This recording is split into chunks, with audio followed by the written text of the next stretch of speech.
So, Michael, we have some Taika Waititi news. Yes. And I don't know if I'm pronouncing his name right, by the way, but it's fine because everyone hates him now. No, yeah, that's fine. So, yeah, I'm allowed to pronounce it wrong. He did an interview where he said he basically joined the MCU for money. He said, I had no interest in doing one of those films, but I was poor and just had a second child, and I thought, you know what? This would be a great opportunity to feed these children. And Thor, let's face it, it was probably the least popular franchise. I never read Thor as a kid. That was the comic I'd pick up and be like, And then I did some research on it, and I was still baffled by this character. Yeah, I mean, like, the thing is, the reason why people liked Waititi in the first place was because Thor Ragnarok was like... Yeah, I was going to say, Thor Ragnarok is possibly, in some sense, one of my favourite MCU films. I think, yeah, you could say it's top 5 MCU. Yeah. Top 5 MCU movie, you know, obviously people really liked it, and he's just trashing it. And, of course, his recent Thor movie, Thor Love and Thunder, didn't do well, but to just have... I'm not really sure, like, what he's trying to prove. Is he insecure about the fact that people still like Thor Ragnarok the most out of all his movies? And he's like, fuck, that stupid comic book movie. And he wants to distance himself from that and say, no, I'm a serious filmmaker now. I was just in the MCU for money. No, that's not me. I'm a serious, really good filmmaker. He's creating this Star Wars movie. And he said, yeah, it's going to be a Taika Waititi film. People are going to hate it. Or something. Yeah. Just fuck off, man.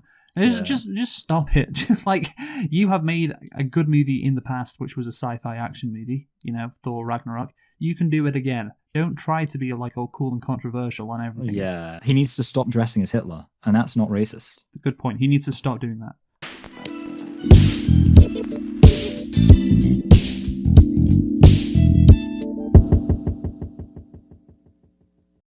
Hello and welcome to Select and Reflect, the movie review podcast where we look at films that have come out in the near and distant past. We give them a couple of watches and evaluate them beyond first impressions. I'm your host, Michael, and I'm joined, as always, by my co-host, Luke. And this week, we are celebrating the 20-year anniversary of the release of the movie Love Actually. And of course, we're also celebrating the fact it is Christmas. And this movie it has some Christmassy elements to it. It's centered around Christmas. So obviously that's why we're looking at it, because it's a Christmas movie. But Luke, why don't you tell us a thing or two about Love Actually? Sure thing, Michael. It's Christmas. Christmas is finally here, once again. And of course, therefore, we have to celebrate this season with a 2003 Christmas romantic comedy, you know, the classic, which is Love Actually. It's 20-year anniversary. And yeah, man, this movie is going to be interesting to review because of its structure. I'm not really sure how this will go. But yeah, anyway, we'll give it a go anyway. So this was directed by Richard Curtis. He also wrote the movie. It features an ensemble cast comprised predominantly of British actors. It stars Michael, Hugh Grant, Liam Neeson, Colin Firth, Laura Linney, Emma Thompson, Alan Rickman, Keira Knightley, Martine McCutcheon, Bill Nye, and Rowan Atkinson. It came out on the 21st of November 2003 in the United Kingdom. See, initially, we're filming this we're recording this in November, and I was like, I really want to, I really want to record this closer to Christmas, because it's a Christmas movie. But then I realized it came out in, kind of the middle of November. It came out actually on the 14th of November in the United States, believe it or not. So yeah, so we're past its 20-year anniversary already, and we're not even in December right now. This is of course a Christmas movie, Michael. So can you tell me what the budget was for Love Actually? Oh God, well, there's a lot of big celebrities. I think that would knock up the budget. I also felt like the fact they kind of had to like travel around a lot for like shooting and stuff. They couldn't just I felt like they wouldn't have been able to do a lot of their shooting in bulk, and that would have made it more expensive because you had to get individual people in, blah blah blah. Well, lots of different locations. Well, here's the thing: it was mostly filmed on location in London. So they didn't really have to venture far. Okay. But still, there were a lot of like actors and stuff. I don't know. I mean, I'm not saying it's going to be insane. I'm going to go for. It's probably wrong. I'm going to go for 20 million. Oh, Michael, you've just gone half. It's okay. 40 to 45. Now, the all-important question, Michael. Well, it's not more important than the budget, really, but the box office. How much did Love actually make?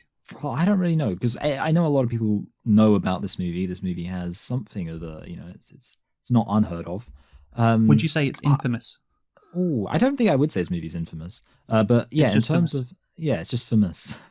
120 million pounds sterling. Well, okay, so what's that in dollars then? I don't know. No, just $120 million. It could be wrong. Could be. Do you want to say it in pounds sterling?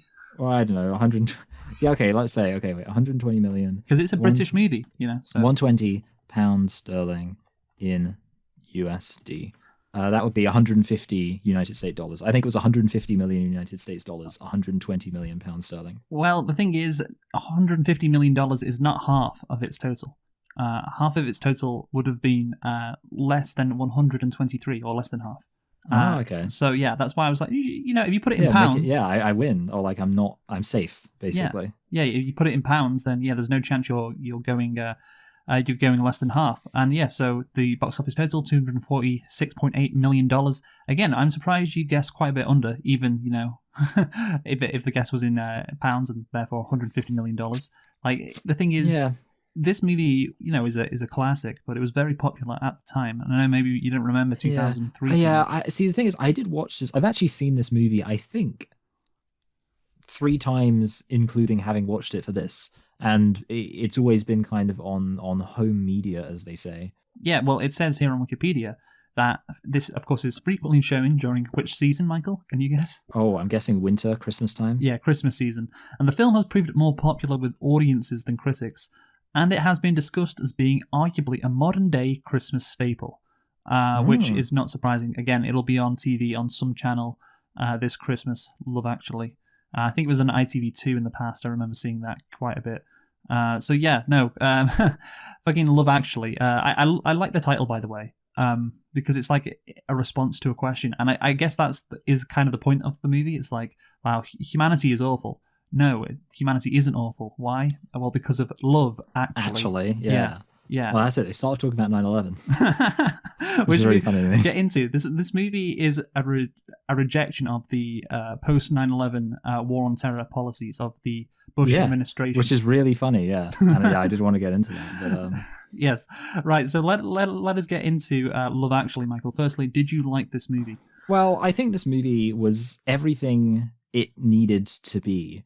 And I think, I guess what I would say is that I appreciate the concept of the movie, and I think given the concept, there's not really much else they could have done with it, and that, obviously it's this kind of all of these different people interconnected, and there's, so many different stories, so obviously you could argue rightly that pretty much every single story is underdeveloped. You can't have this complicated, sophisticated story about a man cheating on his wife and why he ends up choosing to do that, because there's only 5 scenes dedicated to that plot point.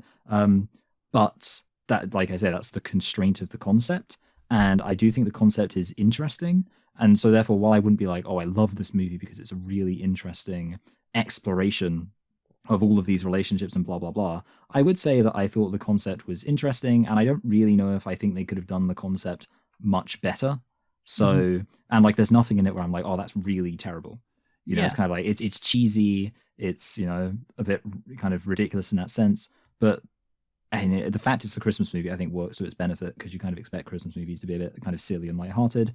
Overall, I guess I would say I liked it. Wow, we're already concluding. Yeah, I would say I liked it. Okay. But, not enough to be, not as a masterpiece. Obviously, it's not a masterpiece. Look, the thing is that this movie, you're right, the relationships are underdeveloped, okay, but that is kind of the point. There's a lot of course, the beginning of relationships are starting, and that's a magical, wonderful thing, when two people get together. And of course, there are some not so wonderful moments in the movie, but in general, it's all quite nice and heartwarming and crowd pleasing, or people getting together, for long-term relationships, and people buying daughters. Yeah, exactly. Portuguese villages. Yeah, exactly, that kind of thing. And that's the thing, it's underdeveloped. It's ridiculous. They've known each other, for the Colin Firth storyline. He's known that Portuguese cleaner for 2 minutes, and they don't even speak the same language. And so it's an incredibly underdeveloped relationship, but that's what makes it so special and so romantic, that then he proposes to her. These romantic tropes you get in movies, which allows the relationships to be underdeveloped. So yeah, it's you can have all the I think there's 10 storylines. You can have 10 separate stories in this movie, and we will go through them, and it works because it's love. It's you fall in love with someone, you ask them to marry you. Okay, the relationship is underdeveloped. That's love. It's it can happen. So it's fine. You only have 5 scenes together. You know, that's okay. So yeah, that the structure works to the movie's benefit. Another movie, I don't know what other type of movie, what other genre movie you would try to do with this structure, but it would not work because you know the fact that love at first sight, we have fallen head over heels for each other right away, all this kind of stuff. Yeah, these are movie tropes which of course audiences like a lot. You know, so you can put these tropes in the movie. And so I guess that's why you're saying this movie works, right? This movie works. Yes, yeah. So that's another question, because it definitely works, because 10 separate storylines, that's going to be difficult, but like we've said, this is how it manages to pull it off, you know? Yes. But whether I like it or not is a different question, and not really. Like, this is quite schmaltzy, I think is the word I'd use to describe this movie. It is very annoying, and at times it's very annoying. I can see, it did not surprise me at all to look at Wikipedia and see that critics disliked it, but audiences didn't. And audiences, because audiences know how to have a good time. It's just, we'll have a good time. It's a Christmas movie. And critics who review these movies, you know, seriously, like, I don't know, we kind of do that, but not really to the same level, obviously. Yeah.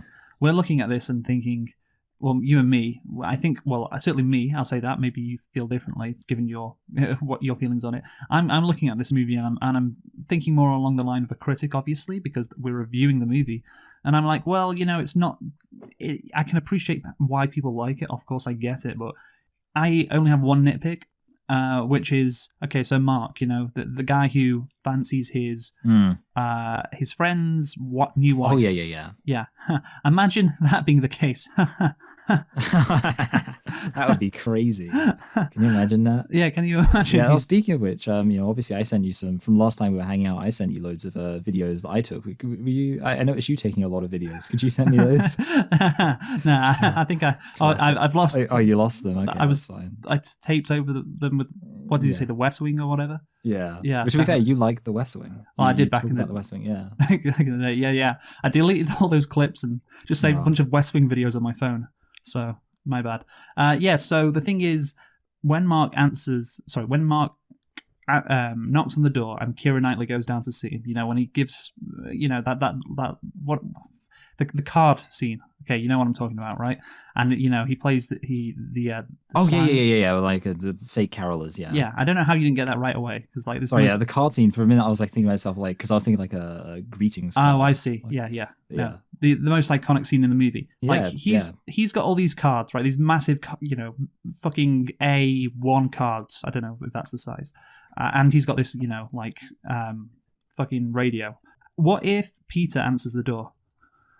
That's actually a really good point. Yeah, he got very lucky. Yeah. What then? It's like, all right, Mark, what have you got here? What's all this then?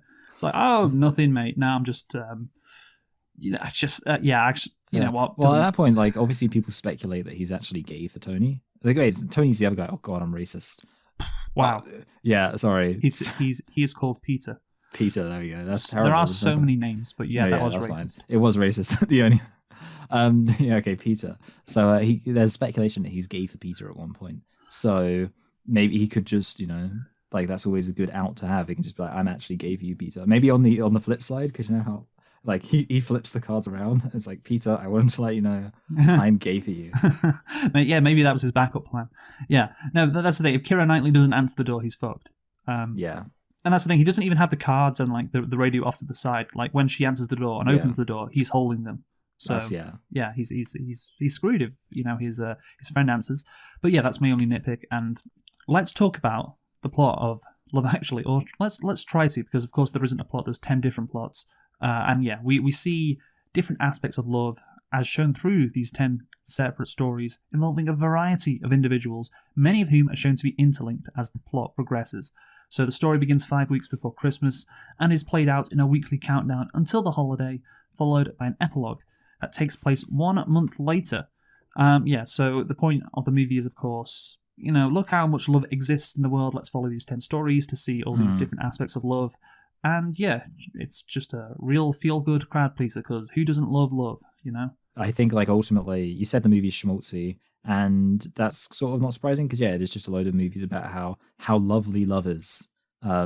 And yes, it is, it's an open goal as far as Yeah. making people happy. Yeah, that's the thing. It involves what I would call like sitcom relationship storylines, and stuff which I can imagine Richard Curtis sitting back in his chair, with a pen, and just thinking, what could be like an interesting storyline, like what's to do with relationships. I think a good example of this is like in Friends, when Ross says Rachel's name when he's marrying another girl.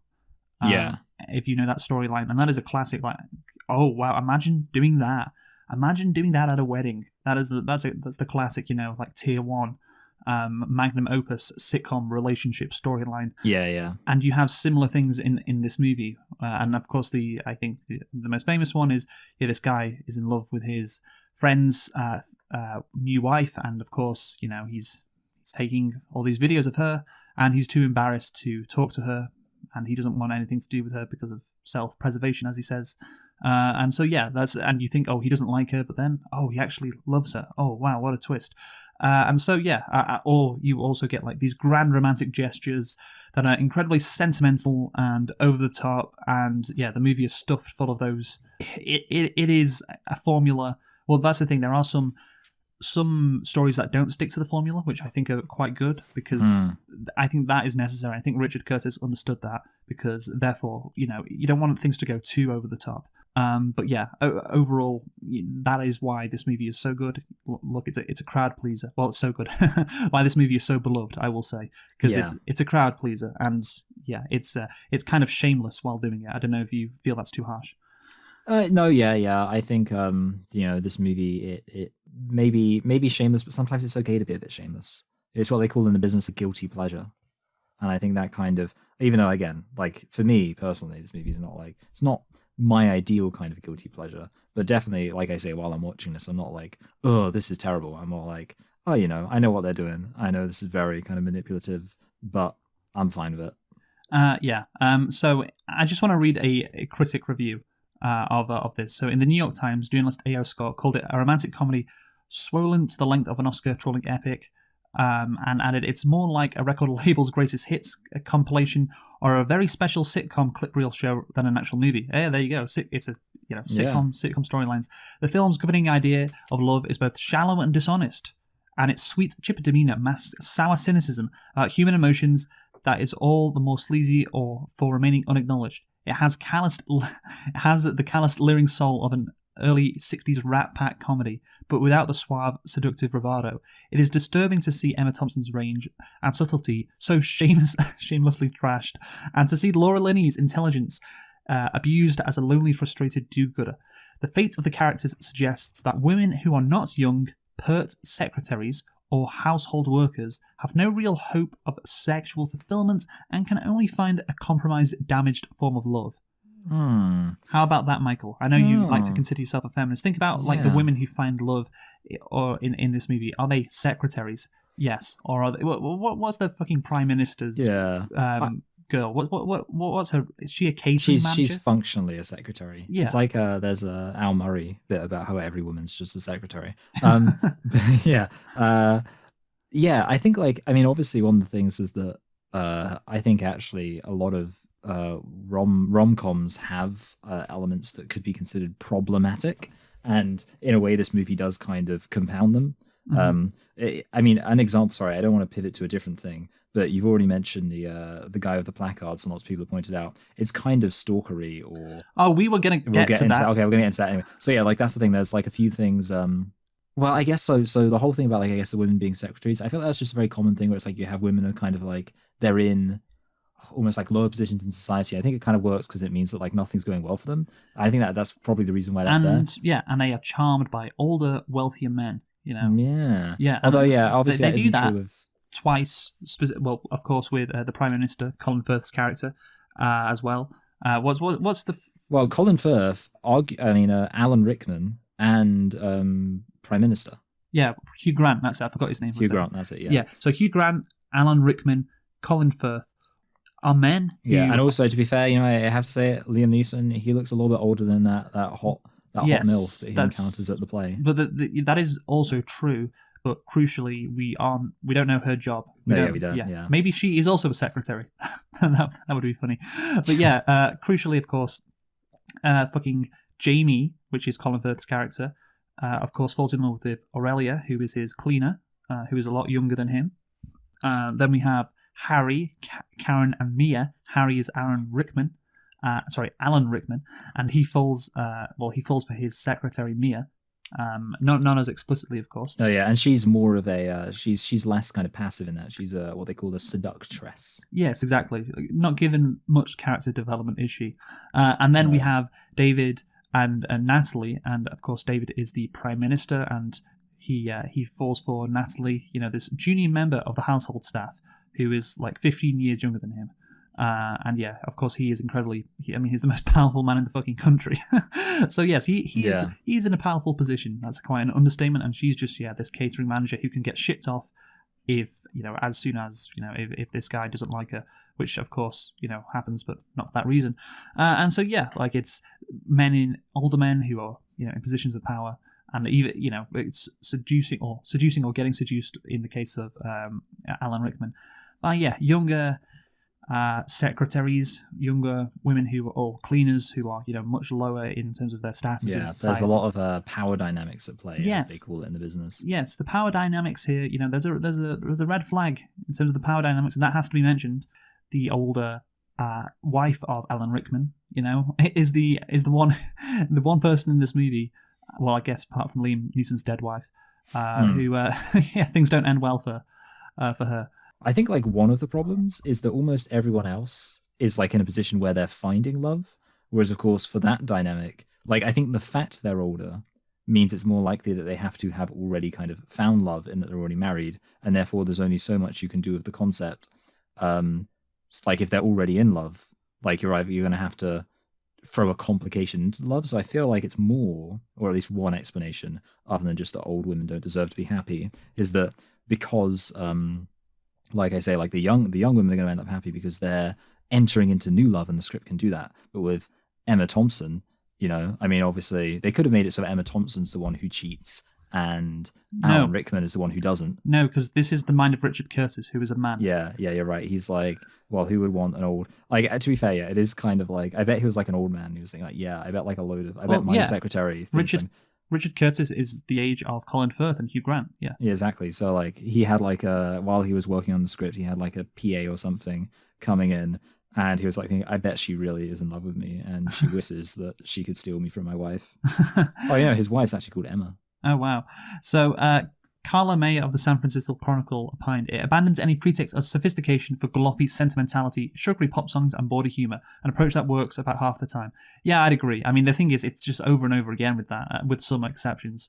And that is, a kind of a broader criticism, but, the fact that what we have just delved into with, the power dynamics, that's a much deeper criticism that, again, I think when you really stand back and look at it, you're oh yeah, that maybe is an issue. There's 3, perhaps 4 instances of older. Liam Neeson's got a very nice house. I imagine he's got a very nice job. Older men who have a good status in society. Finding love with younger, attractive women who don't have the same positions of status. And of course the phrase power dynamics. That comes to mind. But anyway, Michael, let's get into the movie.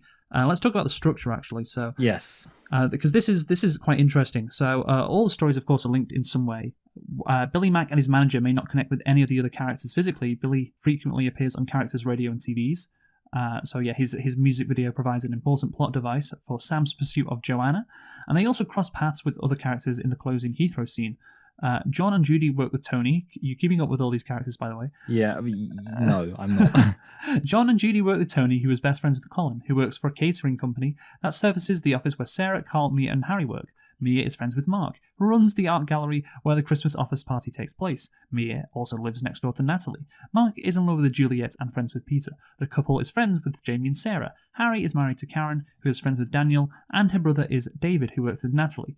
Harry and Karen's children, and thus David's niece and nephew, and Natalie's siblings, and thus Mia's neighbours, and Carol's sons are all schoolmates of Sam and Joanna. Wikipedia has a nice graphic of all this, in case you didn't catch that. That was okay. Oh, that's good, yeah. It's one of those complicated, it's like Game of Thrones with the family trees and stuff. Yeah. I guess it makes sense, it makes it more of an actual movie rather than some, like vignettes if all the characters are connected together in some way. So yeah, then it actually feels like a movie and not like 22 short stories in Springfield. Which of course, actually, those scenes in that episode connect, right? Yes, they do. It's kind of funny actually, because you'd almost think like that episode would be based on this. They could have based it on this film, because obviously they based it on Pulp Fiction, but Pulp Fiction, that's not following. Also, I mean, it's not quite as extreme. Well, I'm going to read something quite interesting here, Michael. So Curtis started writing with two distinct and separate films in mind, each featuring expanded versions of what would eventually become storylines in Love Actually, those featuring Hugh Grant and Colin Firth. He changed tack, however, having become frustrated with the process, and he was partly inspired by the films of Robert Altman, as well as films such as Pulp Fiction. Yeah, that does make sense. Pulp Fiction inspired Love Actually. Incredible. Well, yeah, in terms of the structure, of course. But yeah, the thing is, it's not really the same, because, of course, Pulp Fiction deals with different timelines. This is, of course, linear. Basically, Curtis was interested in writing a film about love and what love means, and so had this idea of creating this ensemble film showing all aspects of love. And the film initially did not have any sort of Christmas theme, although Curtis's penchant for such films eventually caused him to write it as one. Again, this is Richard Curtis. He loves, that's the thing. It's crazy to think that Christmas wasn't in this movie, because so many of the characters justify their actions by, well, it's Christmas. If you can't tell somebody you love about Christmas, when can you tell them? So originally, like, they were just like walking around like, well, it's Guy Fawkes night. Yeah, well, it's September the 3rd, the most romantic time of the year. St. Swithin's Day. Okay. Yeah, so again, it makes it more interesting, I guess, that you've got a ton of characters. And again, the fact that they link to each other is necessary to make it, like I said, more of a movie and not just a series of vignettes. Makes it feel like more, like one film if all the characters are together in some way or another. But again, is it that... again, I will say for the structure, it works. This could have been a mess. It's not a mess, and credit to Richard Curtis for that, because you're looking at a movie like this with all these 10 stories, and you're thinking it could have been a mess, right? So thankfully it wasn't. Yeah. Yeah. No, yeah, absolutely. No, yeah, like, that's the thing. Like I say, with the constraints of the concept, I think they did as good of a job as they could have. The concept did not constrain the movie, it actually enhanced it. Because again, then you don't need a lot of character development, for these romantic scenes. Because it's just that's the type of movie it is, and of course if you want to explore all aspects of love, then of course you've got to have a bunch of different storylines. That makes sense as well. So a voiceover opens the film, Michael, commenting that whenever he gets gloomy about the state of the world, he thinks of the arrivals gate at Heathrow Airport and the pure, uncomplicated love of friends and families welcoming their loved ones. Everyone just has an uncomplicated love for the airport. That's why everyone's always saying, like, whenever people are talking about going on holiday, it was like, my favorite part of holiday is the airport. Yeah. He also points out that the messages from the 9/11 victims were messages of love and not hate. Okay. That is true. Here's the thing. I don't think Richard Curtis perhaps understands, maybe because he is like a liberal. He is definitely a liberal, by the way. There's no doubt about that. There is a difference between, like, loving your family members and friends and, like, having a love for humanity in general. Like, those are two different things. Like, you can be like a sociopath. You can be a sociopath who has good politics, and you can be someone who has bad politics, but you love your family. Okay. Yeah. Osama bin Laden loved his family, but maybe Jeffrey Dahmer actually supported economic redistributive justice, for all we know. Yeah, like, everyone loves, somebody. Like, everybody does. They can be the most... Well, everybody needs somebody to love. Yeah, that is true as well, yeah. That's the thing. It's just, again, like, there's so much hate in the world, but look at everybody loving their friends and families at Heathrow Airport. It's like, well, yeah, obviously. Like, those are two, like, different things, how we view each other in society and, friends and family. There is that's not the same thing, and Richard Curtis seemingly doesn't get that, which kind of pokes a hole in his whole, in his whole thesis, or the reason why he made this movie. But whatever. The point is that, the story, of course, it's all about love, and a bunch of love stories of many people, and it, of course, converges kind of on a Christmas play at the end. Of course, many characters are involved in a Christmas play, because that's the most magical thing about Christmas, right? It's about, kids enjoying Christmas. Yeah, the lobster. There's a lobster.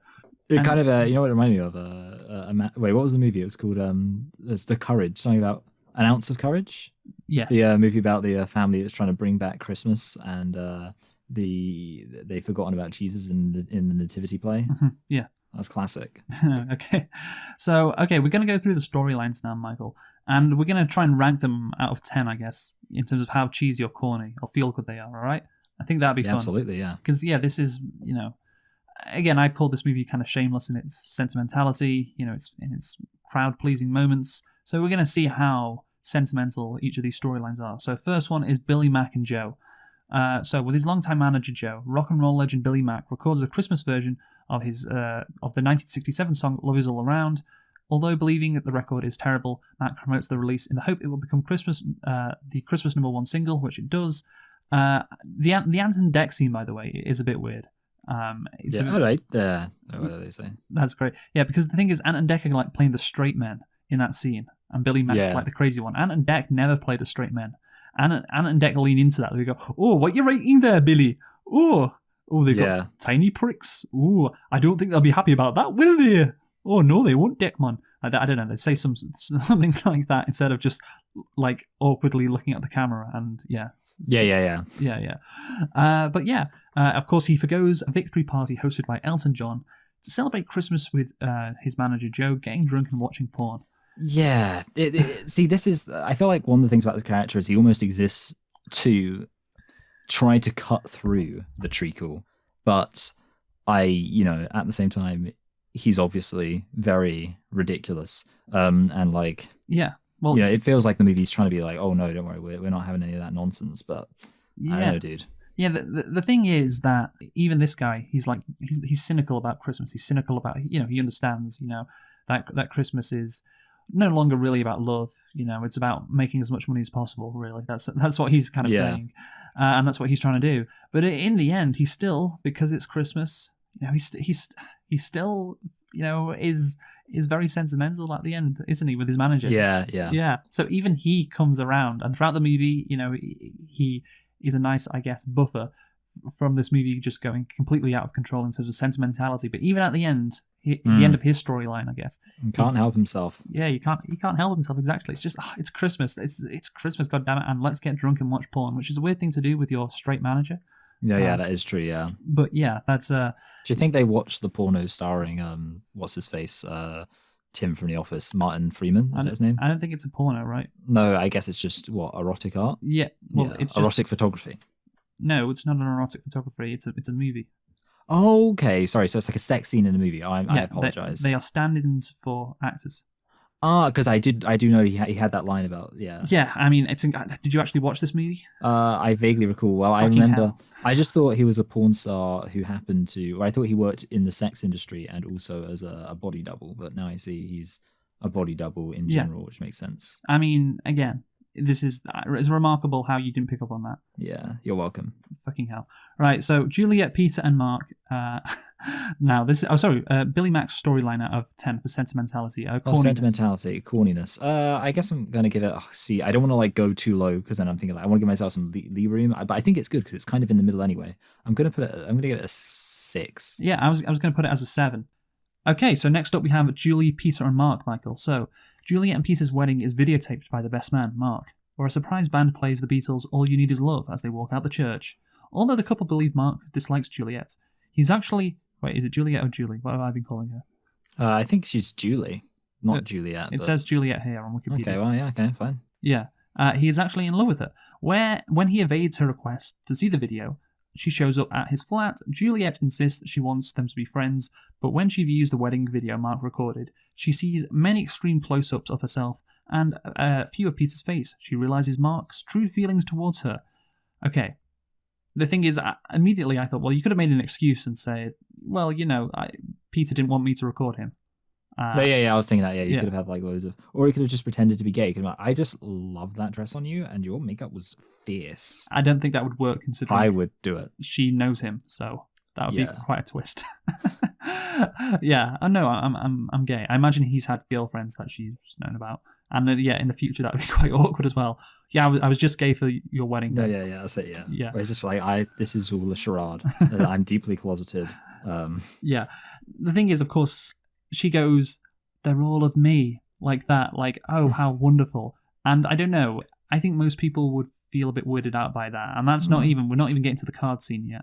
But what do you think, Michael? Well, I will say I thought They're All of Me was more of like a kind of a kind of moment of just realizing like, oh, so that's what's going on. No, but it wasn't like that. It wasn't, oh, it was, oh. Based on her reaction there, I felt like she could have been appropriately creeped out, but also at the same time, like, oh. But I don't know. I mean, like, from how I remember her saying They're All of Me, I don't think it was entirely impossible that she was... Well, I don't know if she'd necessarily be creeped out. She not creeped out, but just... yeah, like, that's inappropriate. Yeah, weirded out a bit. Yeah. And confused as well.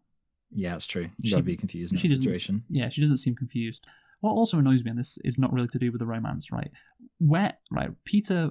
No, what's he called? Mark, that's it. Mark walks out the room. Where does he go? Oh, his house. Where does he go?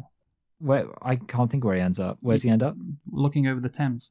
Okay, yeah, looking over the Thames. Okay, yeah. So what does that mean about his house? It means it's very close to the Thames. And what does that mean? It means it's quite expensive? Yes. Okay, yeah, good. Yeah, that's what I thought you were getting. Yeah, okay. Everybody in this movie, and Mark's the one that really it stood out to me, because, okay, some other people have got nice jobs. We don't really know what Liam Neeson does, but perhaps he's got a really good job. This guy's a fucking, like, artist or whatever. Yeah, that's a good point. Well, it's like the whole Notting Hill thing. Like they run like like live in a really nice place, but they run like a failing bookstore. Another Richard Curtis movie. Yeah, you can just live in a flat by the Thames and it's all good. Like certainly in 2023, that's not the case. 2003, I imagine it was pretty bad as well. And yeah, just all the characters are living in really nice houses, like in the centre of London. It's just a fantasy, unrealistic, completely ridiculous. Yeah. Yeah? God. Anyway, on Christmas Eve, Juliet answers the doorbell to find Mark carrying a boombox playing a Christmas carol and large cue cards. When Peter is inside watching TV, Mark tells a message of his love to Juliet through the cue cards. As he walks away down the street, Juliet runs after him, gives him a quick kiss, and returns inside. Mark resolves to finally move on as he walks away. Or does he? I mean, I guess that's implied, I imagine. But yeah, maybe he's thinking, I've got a chance now. I'm not sure. But yeah, of course, this movie, Michael, go on. You wanted to say something about this scene, didn't you? Yeah. So basically, are you familiar with the Pop Culture Detective? Have you heard of that? Yes, I have. Yeah, it does kind of, political analyses of films. And one of the things, like, he's got a video on, like, Stalking for Love. I think that's the title. And, it's this idea of, like, sometimes you'll get men... kind of being inappropriate with regards to women's boundaries, but then they'll get like rewarded for it.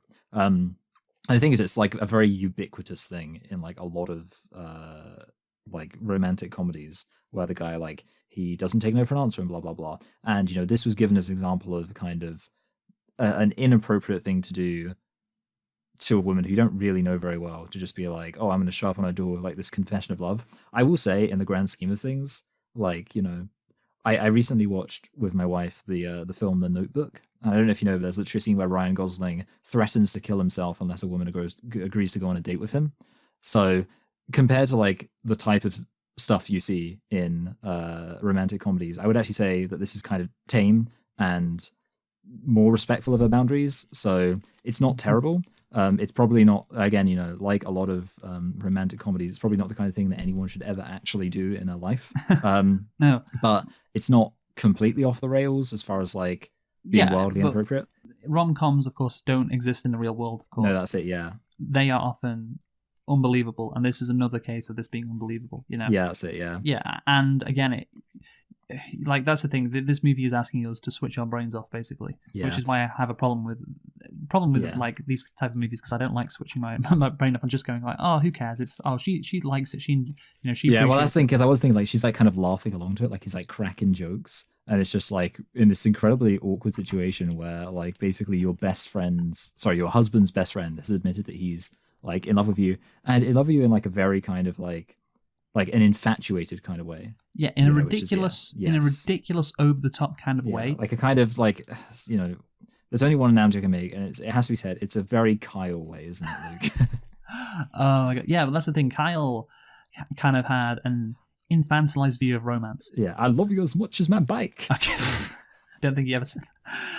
That's what I got from Kyle. Maybe that's too hard. No, yeah, I agree. Yeah, nobody knows who he is, so it doesn't matter. Yeah. The thing is, less mature. Just again, stupid way to view romance, but that's what rom-coms typically rely on, because again, the people watching rom-coms, they like it like it's fantasies. I mean, we talked about this with Twilight. The whole Twilight thing is a fantasy. Would a woman actually like to date a vampire? Maybe not. But this is the same thing. It's like look with comedies, it makes sense that things aren't like the real world, because that's the point of comedy. you know? Yeah. Romance, that does not have to be the case, but in so many rom-coms, like, romantic things happen which are just unbelievable, and that's something that I can never appreciate, I can never like, because, I just don't think that needs to be the case. And it's the same thing here. I'm just like, okay, I get it. Like, it's this grand romantic gesture, and it's only meant to work in this movie. But just overall, again, it's just very unrealistic and very unbelievable that this guy would do something like this. This guy would be in love with this woman in the first place, so much so that he'd do this. And the woman's reaction in this case would be to give him a kiss instead of just being, again, a bit, weirded out by this, as you say, stalkerish-ish behavior. So, overall, something there that can only work in a movie, and you either love it or you just think this doesn't work for me, and it doesn't work for me, this kind of thing, as I've explained. But how schmaltzy is it? That's the big question, isn't it? Let's rate it out of 10. So I'll go first. Okay. This for me, because they don't get together, of course, so it can't be a 10 out of 10. But this, in terms of a grand romantic gesture, which of course has become iconic, it's the most iconic scene from the movie. For me, it's a 9 out of 10. What about you? Okay. See, I was going to go really in the opposite direction. Well, I was going to say that for me, actually, I think because of how kind of, I guess, sober it is with like him being like, okay, this is the thing, but there's not really anything that can come from it. I was actually going to give it just a 5. Like, I was going to put it as on the lower end. The fact he does this in the first place, though, it's like, there's, it's not anything's going to come from it, but the fact that he actually did it in the first place. I feel like, I don't know. See, I do agree. Like, the gesture itself is all about very this gesture. Okay, so now we'll move on to Jamie and Auriella's storyline, Michael. So Jamie is this writer who is pushed by his girlfriend to attend Juliet and Peter's wedding, alone as she is ill. He returns before the reception to check on her, discovering she's having sex with his brother. Again, an insane like sitcom storyline, which is just barely believable, but I guess can happen and will happen again.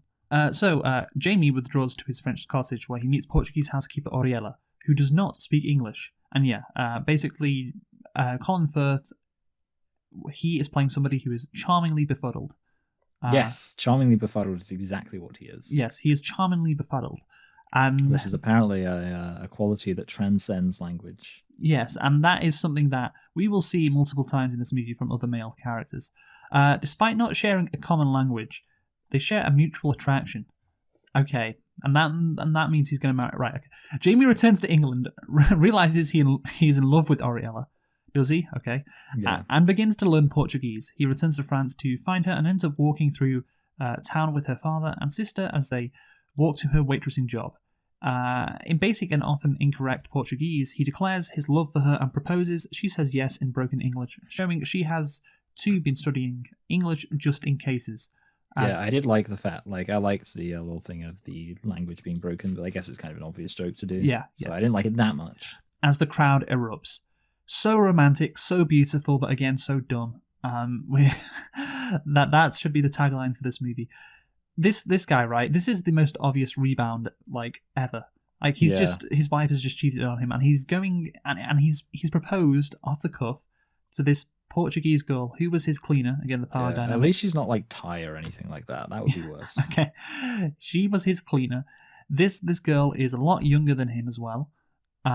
By again probably 15 years younger. She and him don't speak the same language. Yeah.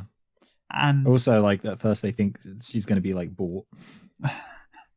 Yes, and so to be fair, that scene with her dad was quite funny. That was funny, yeah. Yeah, but all the time I'm just thinking, what a ridiculous idea to propose again. But because this movie is so schmaltzy, therefore, this is what love is. It's grand romantic gestures, and there is quite a few of these in this movie, and that is another one. All the love is kind of unspoken, which she gets naked and he's like, takes it off, I love you. But yeah, it's pretty basic. It's definitely, it's kind of the most forgettable part of the whole thing. I don't know. I don't think it's forgettable because of just how just ridiculous it is. It's those obvious love at first sight rom-com trope. Yeah. Yeah. Just over the top. Oh no, I forget the fact that we don't speak the same language. Forget the fact that I've known you for 2 minutes. Forget the fact that you're a lot younger than I am, and we don't know if we have anything in common or whether we like each other. No, I'm going to fucking propose to you. That's what surprised me. He's not even hey, do you want to go out? I'm going to actually ask you to marry me, which isn't, and of course the fact that his wife recently, was cheating on him with his brother. Again, it's that's how strong that their romance is, Michael. Because despite all those things, which I just listed, which may indicate that something like this shouldn't work, the fact that it does work just shows how romantic this is. So I mean, for me, this is, in terms of corniness, sentimentality, this is like a 10 out of 10. This is like the most. So what are you going to give it? I'm not sure. See, I think like it would need more dialogue to be. Well, I guess it depends, because No, I that's guess the you point, can have Michael. Because they unspoken can't corniness, communicate. They can't communicate, but they still love so each they other. just have to. Yeah. I guess it's pretty corny. I mean, in my head, I'm just thinking like. I'm The fact that all the still gonna give it a townspeople- 9, because I just feel like there's going to be. I want to give myself some leeway. And at the end of the day, if there's no other 10 that I come across by the end, I'll upgrade it to a 10. But I'll give it a 9 just because I want to give myself some leeway. The fact that all the townspeople follow him as That is well. quite funny. So now you're thinking it's a 10? Now? No, it's still a 9. Fucking hell. Right. Anyway, Harry, Karen, and Mia next. So Harry is the managing director of a design agency. Again, a very wealthy guy, but whatever. So I guess somebody has to be, a manager of a design agency. Mia is his secretary. Harry is happily married to Karen, a stay-at-home mother. Mia behaves in an overtly sexual way with him at the office and asked him for a Christmas present. Richard from Super Seducer, Michael, would take that opportunity, right? Oh yeah, absolutely. Yeah. You got it. Yeah, you got it. Yeah, I mean, God, what an opportunity for Alan Rickman. Again, why is this secretary so attracted to Alan Rickman? Yeah, I was thinking that. Like, there's no real reason for it, I guess. Just Well, he's a powerful middle-aged man. Well, I think I've said this before. I think women shouldn't be allowed to have opinions on like men's attractiveness, because it just seems so weird and arbitrary. Like, there are women who would just be like attracted to like completely unimpressive old bald men who have absolutely nothing going for them. But no, just arbitrary. You got to remember, of course, this movie was written by Richard Curtis, who is, of course, a man. An old man, yeah. Well, middle-aged man at the time, but yeah. So again, this is not that surprising, really. It's not. I like how you saw a man right in his movie, a younger secretary falling in love, or maybe, I don't know, falling in love, seducing this older man, and you're like, wow, women be crazy. Well, I don't know. Like, I feel like sometimes women do be like that, though. Oh, okay. I feel like it's probably happened, but probably this is not an indictment on male writers who. No, it's an indictment on the women who inspired these male writers. Okay, definitely. While shopping, Harry calls Mia and asks what she wants for Christmas. He is almost caught by his wife purchasing a necklace with a gold heart pendant, and of course we have Rufus, played by Rowan Atkinson, the salesman who takes an inordinate amount of time to wrap it. Alan Rickman was actually annoyed at the scene in real life, by the way. That's quite funny. Yeah, and I read that and I'm like, oh, of course he would be. Rowan Atkinson can do a good job at annoying people, I feel like. Later, Karen finds the necklace and assumes it's for her, but of course when she opens a shaped box on Christmas Day, a similar shape, she's heartbroken to find it is a Joni Mitchell CD and realizes he bought the necklace for someone else and cries in her bedroom. The thing is, I get that, I understand that, but like maybe there's another present that looks similar. I was thinking that like imagine if like later on he was just like he surprised her. Yeah. Like, hey, I want to give you this in the evening. They pick one to open on Christmas Eve. That's a good point. Yeah, exactly. Yeah. So it's like, okay, she may have just picked the wrong box. Yeah. But the thing is, maybe no other box looked like that, so I can't really give it as a nitpick. No. Yeah. Yeah. So she keeps a happy face, so as not to ruin her family's holiday, she confronts Harry and asks what he would do if he were her. Again, she feels, he has made a mockery of their marriage and of her. So yeah, this is, I guess, the downside of love, and this is the one really depressing storyline in the movie, which is kind of needed to counterbalance. But that's the thing; it's not really counterbalance because it's like 9 happy stories and 1 unhappy story. Yeah. But I guess you kind of need this somewhat, and there's a lot of screen time dedicated to this plot line. Yeah. In the movie, so I guess it kind of works more as a counterbalance.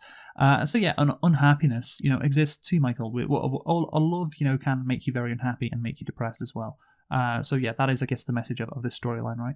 Again, I guess the only issue of this one is it's, even though there's a lot of time dedicated to it, it's also kind of so complex with why would he want to do this? Why does she like him? All that kind of stuff. That this is the one that feels underdeveloped due to the fact that it can't have enough time dedicated to it. But still, in terms of if you're willing to kind of fill in the gaps, you can still kind of appreciate the emotional resonance of how sad it is. Yeah, I mean, it's just very simplistic. It's like, okay, this guy, falls for his secretary. Well, why does he fall for his secretary? Why does his secretary like him so much? This is not really. And why is she sad that he cheated on her?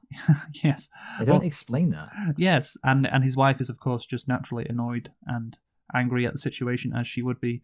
And it's not complex at all. Like nothing, like everything in this movie is the same as that. So yeah, even like the counterbalance, like this love can be, very very very hard for some people if they feel betrayed. Still it's very simple. Still not treated with any level of complexity. So what are we going to give it out of 10, Michael? I'm going to give this one because of course it is probably the most depressing. It's like a 3 out of 10. I was going to give it a 4, but that was kind of just arbitrary. I mean, 4 or 3, yeah. Yeah, we'll say 4. So David and Natalie next. So David, who is Karen's brother, is also the recently elected Prime Minister of the UK. Natalie is a new junior member of the household at 10 Downing Street. And again, Hugh Grant, just like Colin Firth, he is given one direction from Richard Curtis and one direction only: be charmingly befuddled. Yes. Who is more charmingly befuddled, Colin Firth or Hugh Grant in this movie? Well, I felt like Hugh Grant is obviously the OG of being charmingly befuddled, as per the original Family Guy origin for that phrase. And I feel like he has that going on a bit more. Also, I think it's easier for him to be charmingly befuddled because he can actually talk and say stuff. Like Hugh Grant, Colin Firth only has the kind of physical charming befuddlement going on, but he's got the whole, I say, who do you have to screw to get a cup of tea around here? Whatever he says. It's like, oh, blimey, goodness gracious me. Yes, no, I think Hugh Grant nails it. Yeah. To a level which Colin Firth can only dream. Colin Firth exactly. can only dream of being as charmingly befuddled as Hugh Grant. And the thing is, it's even he has to be even more charmingly befuddled because he's Prime Minister, so he has all this power. Yes. So it's like, if you're charmingly befuddled as the most powerful man in the country, you've got to be pretty damn charmingly befuddled. So fair play to him. But I just want to talk about the politics in this movie. It's so funny, man. Yes. This is the funniest part of the movie, and this is like, as somebody, of course, who knows a lot about politics. It's so funny to hear the dialogue in this movie. The Americans are like, the US president is like, these are our policies, and like the advisor to Hugh Grant are like, these are bad policies. Yeah. Just a lack of interest in, looking at any political issue at all. It reminded me of the way that Birdemic deals with environmentalism. Yeah, it's like, hey man, that was a good movie. The Special Relationship starring the US president and the UK Prime Minister. Yeah, and again, it's what I'd expect from this time period and Richard Curtis as well. We're not going to make things political. Just bring up one issue. It has to be like a completely uncontroversial issue. Just talk about it. But no, just these policies are bad. You should change your policies. No, we like our policies. Again, it's quite funny, and of course, later David walks in on Natalie serving tea and biscuits to the US president, and it appears that something untoward is happening. Natalie is embarrassed, and the president has a sly grin on his face. What a twat. At the following press conference, David is assertive while taking a stand against the president's intimidation techniques. This is so base. This is so, honestly, this is so fucking funny that this was put in this. This is so. I know, yeah. If I would be so embarrassed if I was right. Okay, right. The thing is, you change your entire political strategy because the president of the United States is a pervert.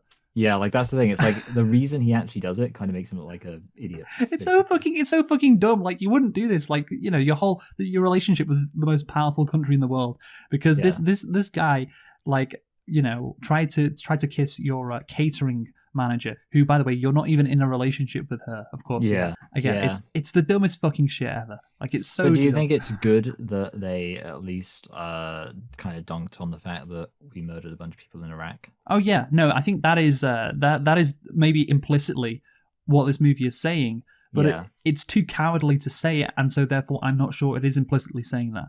Oh, so you're saying they could have been. I get you. Yeah. I feel like in general, I guess the movie, it's not really explicitly about the Iraq thing. I guess it's just in general about the idea exactly. That, Americans.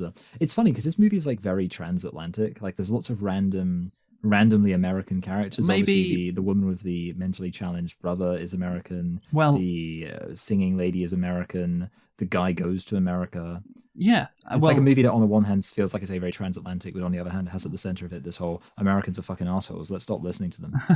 The thing is, of course, Richard Curtis in his first hit, 4 Weddings and a Funeral, Hugh Grant falls in love with an American woman. Yeah, he's crazy about it. Is his wife American? I'm not sure, but the thing is with Richard Curtis, maybe he understands if his movies are to appeal to the American market, he needs to include American characters.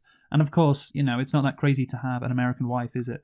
No. Yeah, it's not that crazy to have Americans especially coming over to London, because that's a very cosmopolitan city. Yeah, international city. Yeah, so it's an If you went out with an American who was living in London, that would be crazy. Just like if you were a British guy who was in New York, or a British girl who was in New York, that wouldn't be crazy. So it does work. And of course, if the movie was set in, I don't know, Leeds, probably it'd be a bit weird if there was all these American characters around. But anyway, feeling uncomfortable around Natalie, David has her moved to another position. However, he is spurred to action on Christmas Eve when he finds a Christmas card from her, declaring that she is his and only his. Wow. Why does she feel this way about him? Yeah. Well, he's kind of hot. I think she knows that he removed her because she was fucking out of line getting, groped by the president. She realized it was her fault, so she's like, hey, I'm really sorry that I let him. I was asking for it. So she's, again, this meek kind of woman who feels guilty and just, and needs a powerful man to tell her, no, it's okay, it's fine, and she doesn't stand up for herself at all. Is that what you're saying? Yeah, exactly, yeah. Yeah. Which all is, based. Okay. So he finds her after a door-to-door search of her streets. Again, a very, look, it's the Prime Minister going door-to-door. Oh, in a random street in London. How wonderful, how Christmassy, how, Yeah, like that kind of random thing. What's that fucking word? Well, it's like, I wish politicians would do that. What's that word? That I think it's... Unorthodox. No, yeah, it's unorthodox. It's actually from another rom-com, Mamma Mia. That I think it's Colin Firth's character says over and over again. So let's see, what does he say? He says, I'm here on a spontaneous holiday. There we go, spontaneous. There you go. That's the word I was looking for. I couldn't remember it, yeah. Yeah, it's very spontaneous, isn't it? Yes. And of course, being spontaneous is being very romantic, as we know. That is the one thing I've learned from rom-coms. You've got to be spontaneous. That's the best way to get the girl, or get the guy, I guess, sometimes. Anyway, so, of course, her entire family is on the way to a Christmas play, and he offers to drive them so he can talk to her, the perks of being a prime minister. As Natalie sneaks into the school, he runs into his sister Karen. Of course, there's the connection there. As David and Natalie try to keep from being seen and watch from the backstage, they finally kiss. Everyone sees them kissing as the curtain rises. Oh, how movie-esque. Yeah, this was kind of dumb. And also, I don't like how they literally set up, it would be kind of a dick move for him to steal their thunder.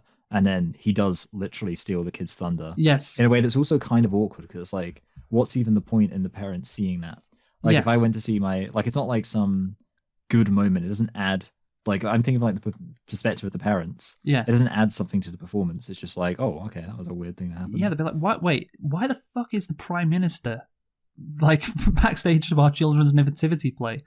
And why is he kissing this girl that looks like 15 years younger than him? What the fuck is going on?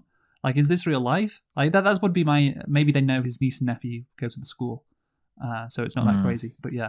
Anyway, it's interesting. We'll go back to when Colin Firth, Hugh Grant, there we go, stands up to the US president. Michael, do you want to hear about this? Yeah, I do, yeah. Yeah, so basically, there are comparisons made to UK prime ministers standing up to US presidents. So basically, Gordon Brown, when he, made an anti-American shift when he became prime minister, it was called a Love Actually moment. Ah. Yeah. In 2009, during President Obama's visit to the UK, Chris Matthews referred to the president in Love Actually as an example of George W. Bush and other former presidents' bullying of European allies. Commenting on this, Mediaite's John Bershaw described the US president's character as a sleazy Bill Clinton or George W. Bush hybrid, and I think that is exactly correct. That is what Richard Curtis was going for. Again, that's why you can't say it's explicitly about the Iraq War, because the fact that he's kissing this girl, he's making a move on her, that implies, of course, that this is like Bill Clinton. Yeah, no, yeah, I was thinking that. Yeah, yeah, exactly. I think he's what do they call it? An amalgamation, I guess, of all various presidents. Yes. In 2013, David Cameron made a speech in reply to Russia's comments that Britain was a small, insignificant country, but drew comparisons with Hugh Grant's speech during the film. And again, that right there is, that right there is something that I don't doubt that David Cameron thought about when he was writing that speech. Yeah. I've got to make it like Hugh Grant. And that's the thing about that Hugh Grant speech, actually. It's just so dumb as well. The fact that all you need to do is stand up to the Americans. Yeah. Why don't you just? Well, because I'm sure there's reasons why you don't just stand up to the it's more complicated than that. It's presented as there's no potential backlash to this. There's no consequences to standing up to the Americans. And of course, the reason why you don't do it in the first place is because they're very powerful, and he can just do it exactly, and get away with it, and it's fine. So whatever. Anyway, let's move on, Mike. Actually, what are we going to give it out of 10? Well, I think this one's very dumb. Actually, I feel like It is honestly, very I would give this one a 10. Honestly, like I feel like okay. it's so kind of like with the kiss and all that kind of stuff. This, in my opinion, retroactively vindicates me giving the other one a 9 because I feel like this is worse. Okay. It's just me though. I don't think it's as corny because, ultimately they speak the same language. So I don't know. I feel like, okay, I can understand there's an attraction there. And also he doesn't propose to her at the end. They're just going out, which again is quite crucial. So it's not over the top. But yeah, it is, especially when the curtain rises and everybody can see them, kissing. It's like, oh god, yeah, that's a sentimental over the top kind of moment or whatever. And then, he goes door knocking, as the Prime Minister on a random street in London. Yeah, and again the spontaneity. Yeah, I'm going to put it as a 9 basically, Michael. So anyway, let's move on. Do you know what's next, Michael? Oh god, shit. Could it be Liam Neeson? Yes. So Daniel, Karen's close friend, mourned the recent death of his wife Joanna as he tries to care for his stepson. Sam, who has fallen for an American classmate, also named Joanna, which is very interesting and weird, and maybe that's an Oedipus complex there that Sam has got, but whatever. Again, they do this thing where they give this kid over-the-top dialogue. It's crazy that he's his stepdad in a way. Like, I don't know, like I find that weird because it's like, I don't know why that's like an extra element added to it because you think it would make just like 100% as much sense. No, because he has to connect with his son. With his stepson. So I suppose, yeah. So it wouldn't be okay if it was like his biological dad and he hadn't connected with him. Yeah, it'd be like, why the fuck are you so estranged from him? Yeah, that's a good point, yeah. But no, yeah, I mean, like the idea of them connecting, I mean, I guess it's good to have a bit of variety to it because obviously it's really, it has charming. to be about love. Yeah, it has to be about love. So, but like they pretty much don't really have it be about his relationship with the girl he's actually in love with at all. It's always about the relationship with the dad, which I do think is quite nice and I would agree charming. Yeah, but again, I wanted you to comment on the kids over the top dialogue. Yes, like it kind of feels like one of those things where you can kind of get an impression that it's not really an accurate representation of how a kid would talk. Yeah. Oh, yeah. You don't just kind of get an impression. It's completely unbelievable. Anyway, after talking with his stepfather, he decides to learn the drums to accompany her in the big finale for the school's Christmas pageants. Sam feels he has missed the chance to impress her, but Daniel convinces him to try and tell Joanna how he feels at the airport. Sam slips through the security and catches up with her. She acknowledges him by name, which surprises him. Sam returns to Daniel to tell him, and Joanna follows him, surprising him again, and kisses him on the cheek. Again, another grand romantic gesture, and it's like, oh, it's so cute because, it's two kids, showing, I guess, young love or whatever. Which is again a part of love, but yeah, it's the storyline. Of course, the connection that Liam Neeson forms with his stepson is that's part of it as well. That's what makes it a decent storyline and ups the sentimentality rating. But yeah, the ending is just completely ridiculous. But at the same time, Michael, I kind of like it. And why do I like it, Michael? Why do I like it? Because it is a rebuke of the post 9/11 policies by the Bush administration. Now we before mentioned, of course, the US president and UK Prime Minister. In this movie, they have a falling out. Is that to do with the Iraq War? I can't say for sure at all, and I don't really think it is, honestly. This is interesting. Again, I'm not really being serious, but you think about it. This guy just airport security after 9/11, right? You're right. Yeah, it was a big deal, and this guy. Yeah, I was thinking that this young innocent kid is flouting airport security, and of course. Hey, what is one of the first lines in the movie? Talk about 9/11. Yeah, it talks about 9/11. It's like, hey, let's not let 9/11, that tragedy, define our lives in terms of how we see people, which again is stupid or whatever. And let's not have the tragedy of 9/11 define airport security as well. Yeah, exactly. No, yeah, I was thinking that, and that is a very funny little moment. I mean, maybe that's there, maybe not, but whatever. It's fun. And then, of course, Daniel meets Carol, who is again 15 years younger than him. And there is a mutual spark. Yes. For some reason. He just barges into her. Yeah. I thought it's like very convenient that like in a context where obviously women, like people have kids and people who have kids are quite likely to have partners. It's very convenient that this attractive woman he happens to bump into also happens to be presumably single. Yes. How convenient. He has no actual reason to think that, to be honest, but I guess we're just supposed to assume it. How convenient, aka bad writing.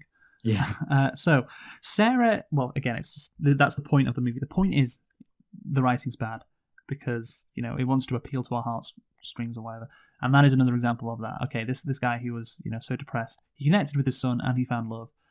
So the sentimentality rating now has to be quite high, I'd say. So I'm going to give this one a 9 out of 10. Again, what about you? Yeah, 9 out of 10. I think 9 out of 10 is fair. Okay. I agree. So again, there's a lot of very high scores here on the sentimentality scale. So Colin, Tony, and the American Girls now, Michael. So this is yes, lovely. We haven't talked about this one yet because it is kind of the odd one out in some respects because it's the most unserious storyline. Yeah, and it also doesn't really have any love to it. Exactly. It's well, more about sexual desires. Yes. Or whatever. And he thinks his Britishness will be an asset, as you've proven, Michael, of course. No, yeah, exactly. Well, it is. It's a funny little moment. The thing is, I do feel like it's one of those things where nowadays this feels less accurate because I feel like in the kind of earlier, like as the internet's become more of a thing, it's like nowadays I think a lot of I feel like it's definitely true that the illusion around British people has been broken a bit. I feel like there's a lot more because of Peaky Blinders. Yeah, exactly. That's it. Yeah, there's a lot more Americans who now realize we're actually just scum.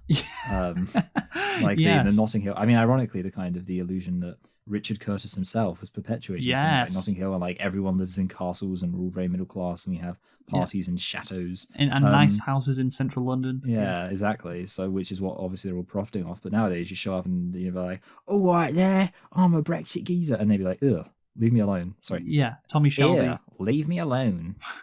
Leave me alone. Yeah. So the again, British. Did the British accent seem exotic? Because I remember, right, as a kid, I have American cousins, and I remember, I was just chatting to my American cousin, one time, and he said to me, "Oh, you'd get so many girls with that accent over there." And dude.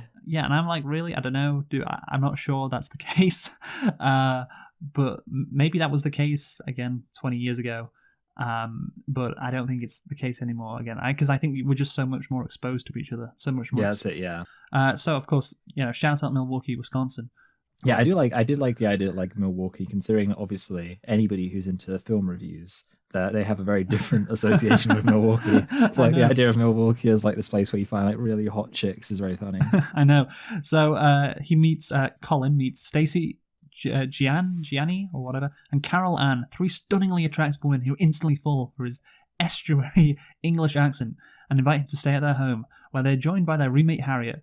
So again, I think it is kind of a massive joke though, because again, this is like a wink and a nod, because I don't think Richard Curtis actually believes that, it's an over-the-top exaggeration of what the UK people think the US might be like. Yeah. Your accent is so sexy, it's so, I don't know, what would be another word to describe your accent? So sophisticated. Yeah, that's it. Yeah, that's alluring. It. Yeah. That's, again, it's over the top, because they may think that, but then they wouldn't again have a threesome or a foursome or whatever it is with this random British guy who isn't the most attractive guy, either. And again, it's just a massive joke. It's very unserious, but it's fine. So I don't really have a problem with this, because this is the thing, that if the romance is unbelievable, then I have a problem with that. But if the comedy is unbelievable, well, that's kind of the central point to comedy. So this is one of the storylines I prefer, but of course it's not that sentimental. What are you going to give it out of 10, Michael? I think I don't know. Yeah, sentimentality like a fucking 2. Well, I was going to give it a 4 because he does get his wish at the end. That's true. Yeah, he does. But yeah. So you go a 2. I'll give it a 4. So now we'll move on to John and Judy. Martin Freeman, of course, and Stacey from Gavin and Stacey. Oh, yeah. This one's like very so minor. Yeah. Again, I think the scenes are memorable because of what they're doing in the scenes. Yes. Which I guess helps. I guess if you, the less. The scenes which have less screen time, you make them more memorable by making them more ridiculous, and of course this is the case with Colin as well on The American Girls, and it's the case with John and Judy as well, because of course they're professional stand-ins for films, and they meet doing sex scenes for a film for which Tony is a production assistant. That's of course Colin's friend.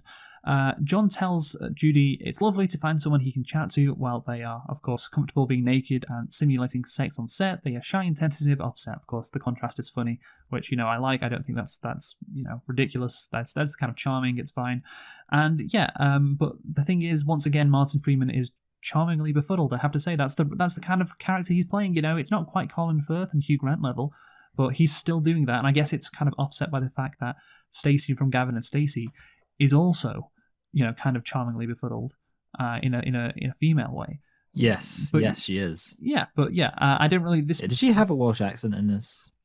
Kind of. I can't remember. Yeah, I think so. Yeah, so they, of course, then pursue a relationship, attend a Christmas pageant at the local school with John's brother, and then they get engaged by the end of the film.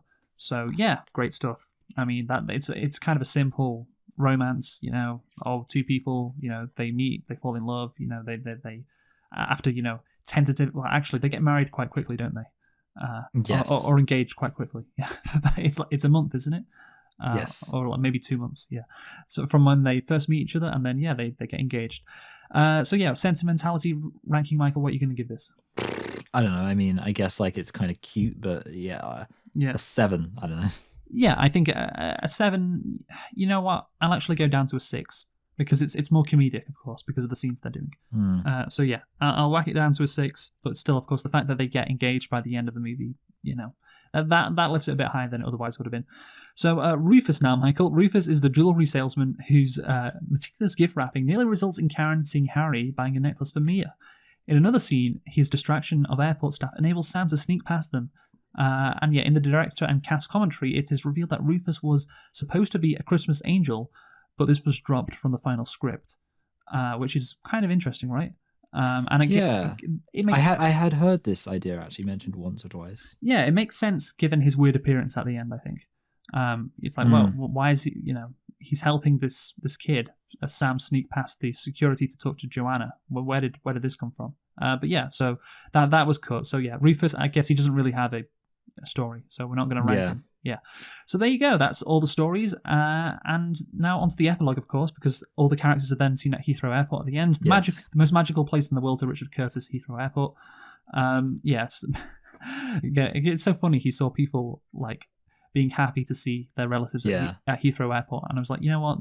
Anything that happened around 9/11, doesn't matter.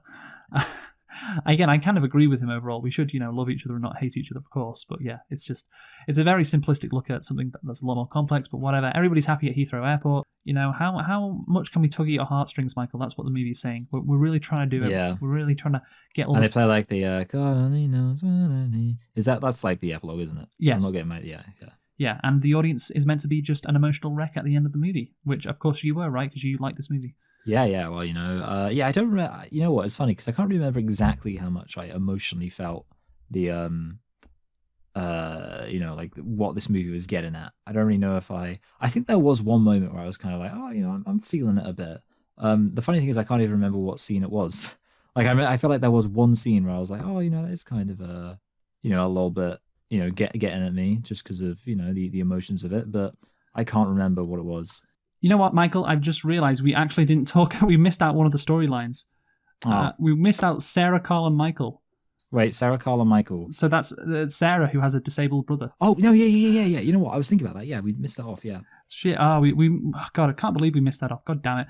So, yeah. So, well, I mean, God damn it. It's not that important a story, of course, but, you know, it's just annoying that I just went through all these stories and just, again, there's too many fucking stories.